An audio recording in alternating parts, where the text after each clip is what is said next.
केंद्रीय चुनाव आयोग के आयुक्तों की नियुक्ति को लेकर आज प्रधानमंत्री नरेंद्र मोदी की अध्यक्षता में चयन समिति की बैठक हुई, जिसमें 2 नए चुनाव आयुक्तों की नियुक्ति पर मोहर लग गई। बैठक के बाद चयन समिति के सदस्य अधीर रंजन चौधरी ने बताया कि ज्ञानेश कुमार और एसएस संधू को चुनाव आयुक्त बनाने का फैसला हुआ है।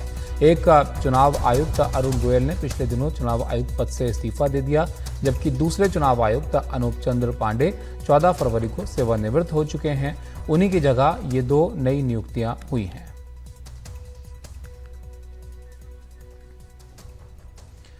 तो ये मीटिंग आज हुई यहाँ पर 2 नियुक्तियों के लिए। इस पर अधीर रंजन चौधरी ने क्या कहा मीटिंग से बाहर आकर, वो आपको दिखाते हैं।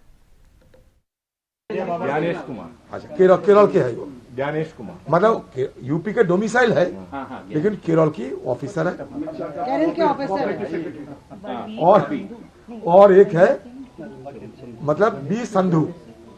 यूं कि मेरे पास कोई तो ज्यादा जानकारी नहीं है, अचानक ये सारी जानकारी आप लोग अभी अभी दे रहे हैं मीटिंग शुरू होने की 10 मिनट पहले। मैं उतने महाज्ञानी तो नहीं है कि सारे इनको आता पता ढूंढ ले, लेकिन जो प्रोसीड्यूरल जो लैकुना है ये मुझे अच्छा नहीं लगा, क्योंकि ये तो होना ही है। पहले ही पता चल गए थे कि सरकार जिसको चाहिए वही होंगे, क्योंकि 212 जन के नाम मेरे पास थे। वहां जाके देखते 6 नाम, और 6 नामों में सरकार की तरफ से प्रपोजल आई और बहुमत है उनको। मैं क्या करें। हमारे सहयोगी राजीव हमारे साथ जुड़ गए हैं। राजीव, अधीर रंजन को ज़्यादा संतुष्ट नहीं लग रहे थे, लेकिन 212 नामों में से अब ये 2 नाम जो है इनके चुनने की बात आ रही है। इनके बारे में ज़रा बताइए आप, क्या कुछ और जानकारी आपके पास है? इनके अनुभव कैसे रहे हैं ज्ञानेश कुमार और एसएस संधू?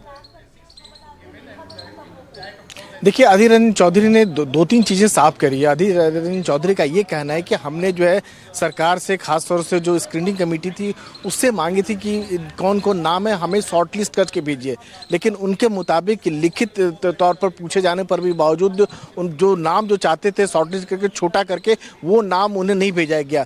कल रात को उनके पास भेजा गया 212 नाम भेजे गए, और 212 नाम उनके लिए कहें कि एक रात में बहुत मुश्किल था। रात को करीब कह रहे हैं कि उनके मुताबिक जो है 12 बजे के आसपास उनको नाम भेजे गए थे, और उन 212 नामों में 2 नाम शॉर्टलिस्ट करने थे। और जैसे मीटिंग में जाते हैं तो मीटिंग से 10 मिनट पहले जो है उनके पास जो है 6 नाम भेजे जाते हैं। तो इतने जल्दी उनके पता लगाना इनके लिए संभव नहीं था। उनका ये कहना है कि इनके पास स्क्रूटनी करना संभव नहीं था, और ये उनका ये कहना था कि अधीर रंजन चौधरी का कि यह महज एक औपचारिकता थी, क्योंकि उस मीटिंग में बहुमत की जहाँ तक बात है वो सत्ता पक्ष के पास है। सरकार के खुद प्रधानमंत्री थे, गृह मंत्री थे, तो इस कारण उनको जिनको ठीक लगा वो उन्होंने 2 जो चुनाव आयोग जो थे उनका जो आयुक्त थे उनकी नियुक्ति कर ली। उनका ये कहना था, अधीर रंजन चौधरी का ये कहना था कि जो प्रक्रिया का पालन किया जाना चाहिए वो कम से कम इसको उनके मुताबिक नहीं हुआ। अगर उनके ये नाम शॉर्टलिस्ट करके पहले बताए गए थे तो अपने हिसाब से स्क्रूटनी कर पाते। जब हमने पूछा उनसे कि सर आपने क्या कुछ नाम बताए थे, तो उन्होंने कहा कि नहीं, अपने और से उन्होंने नाम नहीं बताए थे।